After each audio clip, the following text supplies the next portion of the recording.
Kim ki yaltaqdır bu ölkədə oğa baxırlar, oğa qiymət verirlər. Mərd-mərdanə döyüşən, can qoyan oğlanlar kişilikdən danışanda deyirlər, ağzuzu yaxalın, kişi var indi. Bu sözü qulağımızla eşitmişik. Onlar kişi döysə bizlər kişi öz kişiliyimizi onlara sübut eləyəcəyik. Bəs belə haqsızlıq elədilər. Bu millətin, bu xalqın, bu şəs olan evlatlarının, bu millətin nümayəndələrinin qanın, canın yiyə-yiyə onlar əmələ gəlib. Onlar bir gün o qanı qusacaq. Belə olmaz. Bəs nə vaxtacan bu uşaqlara zülm olunacaq? Evi rüşvətlə ev verirlər, Qarabağ əllərinə ev veririk, pulsuz, fənəsiz ev dişilir. Hamısı yalandır. Birinə ikisinə verirlər, qalanlarından pulun alırlar verirlər. Qarabağ əllərinin lazımı kimi, kişi kimi əqidə ilə döyüşən oğlanlar qalıb çöllərdə. Artistlərə, devlət üçün, vətən üçün bir də güllə atmağa belə gedib əlin vurub qaydanlar bizdən yaxşı yaşayır, rahat yaşayır. Mərd-mərdanə döyüşən oğlanlar qalıb çöllərdə. 19 yaşımdan getmişəm, Allah yolunda nəzir demişəm, gedmişəm müharibəyə. Hanı mənim yaşayışım, günüm güzaranım? Hanı? Yaxada medal gələn oğlanım başım bədənimdən ayrılıb. Hansı qayğını verib devlət mənə?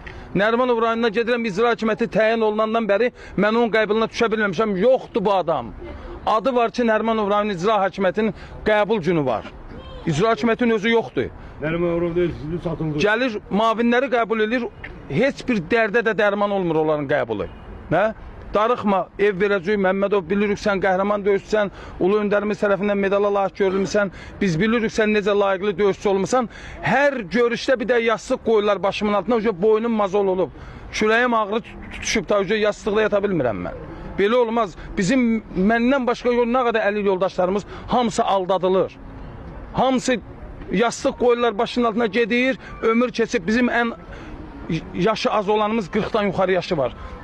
Hasan görə biz balalarımıza da zar yazıq, balalarına cavab verə bilmədi ki, ay ata, biz acımışıq, çörək gətir. O cavab verə bilmədi, getdi ağlaya-ağlaya özünü yandırdı. İndi deyirlər ki, başı xarab olmuş, balaların qabağında adam özünü yandırar. Onun yarı həddinə gəlib çıxsaydı, ona düzgün mövqe tutmayıb deyən insanlar, onlar özün, balaların birinci yandırıb, sonra özünü yandırardı.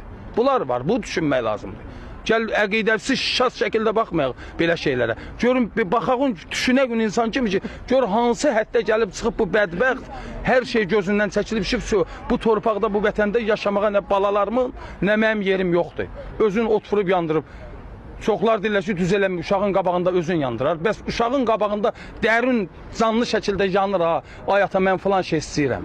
Çörək yemək istəyirəm. O yanğıdan pisdir. O daxili yanğı adamı külə döndərir. Onu bunlar qanı yoxdur, insan deyirlər. Bunlar başa düşmür. Deyirlər ki, düz eləməyib. İndi özünüz düşünün, bu düz eləyib, düz eləməyib. Bu insan bala fikir, həyat fikirləşir o günə qalandan sonra. Biz hər birimiz o zülmün qarşısında acizük, zülmə məruz qalmışıq. Biz Qarabağ əlləri, vətən yolunda can qoyan oğlanlar bu torpaqda yaşaya bilmir. Bunu birbaşa bizim prezidentimiz bilsin, bizim səsimizə səs versin.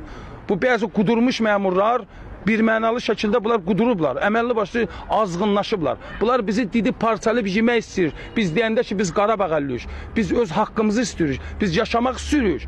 Bizi istəyirlər ki, yiyib parçalasınlar ki, Qarabağ əlliyik sözün eşidən qulağımız eşitməsin. Belə bir insan biz görməyək. Bunlar açıq-aşkar bunu nümayiş elətdirirlər. Bəs sizdə olmaz axı belə. Biz də insanıq. Biz döyüşəndə o çol dibində gizlənənlər indi hamısı çıxıb, kişi olub.